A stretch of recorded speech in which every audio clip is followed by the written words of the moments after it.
Billy Slater Burial NRL Player Final Tribute by Reece Walsh and Nathan. In the velvet hush of a Queensland evening, where the humid air clings like a lover's farewell, and the distant call of kookaburras mourns the fading light, can the final curtain fall on an immortal fullback, leaving not silence, but a symphony of souls rising to echo his unyielding charge. It was November 14th, 2025, mere days after guiding the Maroons to another Origin crown, when the news fractured the nation's rugby heart like a thunderclap over sun-baked fields.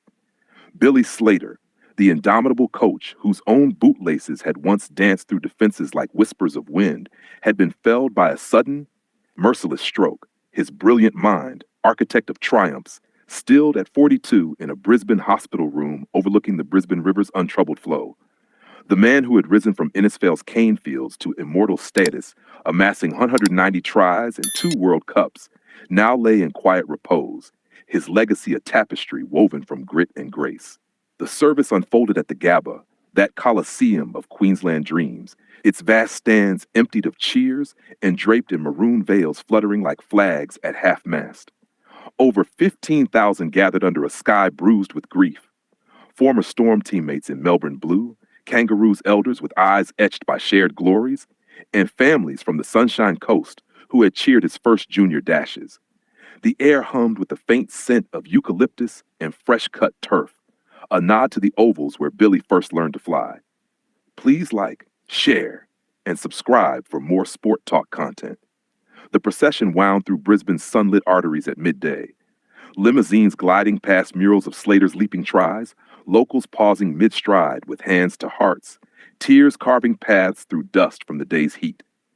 Inside the arena, the casket, adorned with a Maroons jersey folded like a warrior's cloak, entered to the strains of Men of Harlech, its Welsh roots twisted into Queensland's defiant anthem, notes rising like smoke from a sideline barbecue. Reece Walsh, the electric fullback whose footwork echoed Billy's own, stood at the fore as a pallbearer, his broad shoulders trembling under the weight, eyes locked on the horizon as if scanning for one last defensive line. Beside him, Nathan Cleary, the Panthers' poised general and a quiet admirer of Slater's tactical poetry, gripped the polished oak, his knuckles white, a private vow passing between them in the strain. He made us believe we could soar, Nate. Now we carry that fire. As the casket settled before a makeshift altar of polished boots and framed photos, Billy hoisting the 2007 World Cup, his grin a beacon. The congregation swelled with rugby's rough nobility. Cameron Munster dabbing eyes raw from his own recent losses. Daly Cherry-Evans clasping a teammate's shoulder in silent solidarity.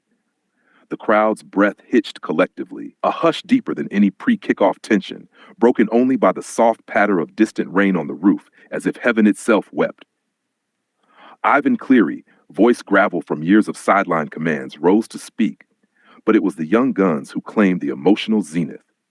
Reece stepped to the podium first, microphone trembling in his tattooed hand, the arena's lights catching the glisten on his cheeks.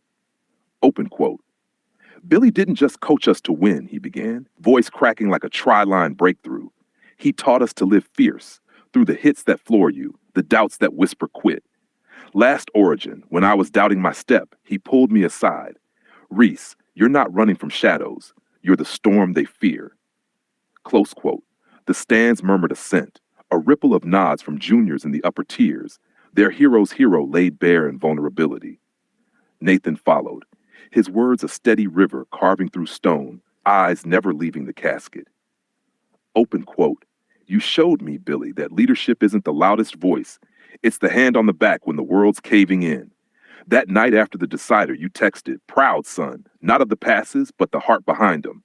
Now, in this quiet, I promise, we'll lace up for you, every sprint a salute. Close quote. A sob escaped from the Maroons' huddle, Munster's head bowing as the arena filled with a low, deaf, resonant hum. Thousands of voices joining in an impromptu Sweet Caroline, Billy's post-win ritual, arms linked across aisles in tear-streaked unity. The turning point crested then, as the bugler sounded the last post, its mournful call echoing off the Gabba's rafters, and the guard of honor formed. Over 100 players, past and present, snapping to attention in a sea of maroon, boots thudding softly as one. Walsh and Cleary flanked the front, their salutes crisp yet quivering, the crowd rising in waves. English fans who once booed him now applauding through chokes, a rare truce in rivalry's shadow. It was grief transmuted to gospel, the air electric with the unspoken. Slater's spirit unbound, urging them onward. In the moments that followed, as petals from rooftop gardens drifted down like confetti from phantom finals, private exchanges surfaced in the throng. Cherry-Evans whispering to Munster, he'd say, "Dust off, Cam. The next game's yours." A mosaic of mentorship enduring beyond the veil. The ceremony, raw and reverent, became a hearth where flames of loss kindled fiercer resolve. The Gabba no longer a stadium, but a sanctuary etched with eternity.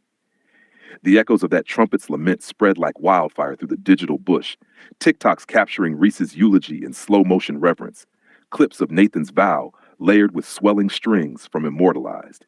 Instagram reels bloomed with Slater Forever montages, grainy footage of his 2008 Golden Boot dash spliced to teary fan recreations, hearts pouring in from Manchester to Melbourne, where Storm faithful lit virtual candles under his stand's namesake. Newsrooms, usually hungry for scandals, softened to solemn specials.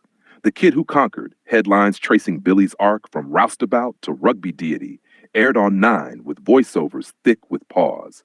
Pubs from Cairns to the Cross fell quiet mid-Sunday session. Screens replaying the guard's salute, patrons raising middies with toasts. To Billy, tries in heaven, mate. Fan reactions flooded forums. Threads thick with tales of backyard games inspired by his flair. A grandmother in Townsville posting, "He made my boy dream bigger than the Outback." Social media's tide turned testimonial. Warriors alumni sharing locker room yarns of Slater's 2010s wisdom. Juniors etching his number 1 on footies kicked into dusk. It rippled beyond borders. English outlets like the BBC penning odes to the Aussie enigma, their coverage laced with reluctant awe for the man who thwarted their Ashes bids. The burial's intimacy, broadcast in fragments, wove into the NRL's vein, a vein pulsing with the heritage of heroes who heal as they hurt. Culturally, it struck at Australia's sporting marrow, where league is liturgy for the working soul. Tales of Slater mirroring the Don's stoic stands or Freeman's flame-lit runs, but laced with modern melancholy. His stroke, tragic and swift, deepened the narrative of fleeting fire.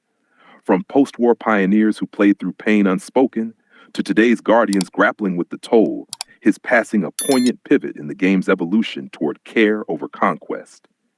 Historically, such send-offs summon specters of rugby's requiems, Mal Meninga's 2020s tributes amid health wars, or Wally Lewis's quiet corners of reflection, yet Slater's carried a sharper sting, the coach untouched by age's erosion, his light snuffed mid-stride. It invited reckoning with the unsung costs, the endless travel that